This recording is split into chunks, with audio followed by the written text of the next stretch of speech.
বাবা, বাবা, তোমার আইন এই নির্দোষ রাজাকে বাঁচাতে পারেনি, পুলিশের হাত থেকেও বাঁচাতে পারেনি। আইন লইয়া ব্যস্ত।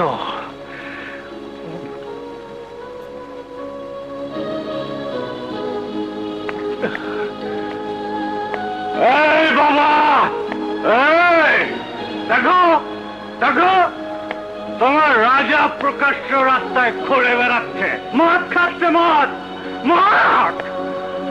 তোমার আইন তাকে না ছাড়লেও ক্ষমতা তাকে ছেড়ে দিয়েছে বাবা, ক্ষমতা। আরে অন্য বিয়ের ক্ষমতা বাবা। আইন লইয়া ব্যস্ত। আইনজীবী বাবা, দেশে এখন নতুন আইন চালু হয়েছে, সন্তানের নামের সাথে মায়ের নাম বসানোর। আমি আমার স্কুল সার্টিফিকেটে মায়ের নাম বসাবো, কলেজ সার্টিফিকেটে মায়ের নাম বসাবো, পাসপোর্টে মায়ের নাম বসাবো, সব জায়গা থেকে আমি তোমার নাম কেটে ফেলবো বাবা।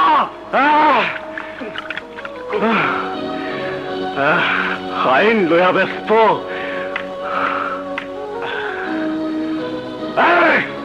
বাবা, আমি তোমার কাছে আসিনি, আমি আমার মায়ের কাছে এসেছি, আমি আমার মায়ের মুখ দেখতে এসেছি।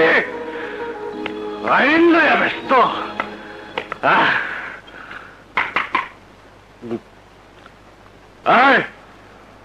বাবা, পৃথিবীতে কোনো আইন নাই যে সন্তানকে তার মায়ের মুখ দেখার অধিকার থেকে বঞ্চিত করে।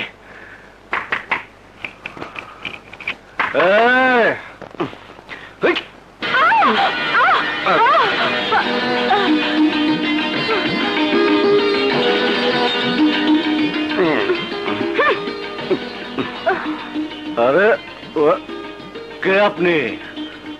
আমাদের বাসায় আপনার কি কাজ? বুঝতে পেরেছি আপনার নাম রাজা, বুঝতে পেরেছি আপনার বাবা একজন আইনজীবী, তিনি আগে বাড়িতে ভাড়া থাকতেন। মানে? মানে ওনারা এই বাড়ি ছেড়ে চলে গেছেন। আমি এই বাড়িতে নতুন ভাড়াটিয়া, মিতু, সাব ইন্সপেক্টর মিতু।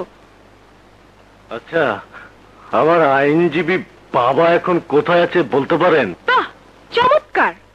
সন্তান হয়ে আপনি নিজেই বাবার ঠিকানা জানেন না, আমি কি করে জানবো? তাহলে আমি আমার মাকে দেখবো কি করে? লজ্জা করে না আপনার? মাতাল হয়ে এসেছেন মায়ের মুখ দেখতে? মানুষ মাতাল হয়ে বাজি পাড়ায় যেতে পারে, মায়ের সামনে যেতে পারে না। বেরিয়ে যান, বেরিয়ে যান এখান থেকে। তা না হলে পাবলিক নিউসেন্স সৃষ্টি করার জন্য আপনাকে আমি অ্যারেস্ট করতে বাধ্য হব। Sorry sorry inspector, sorry sorry.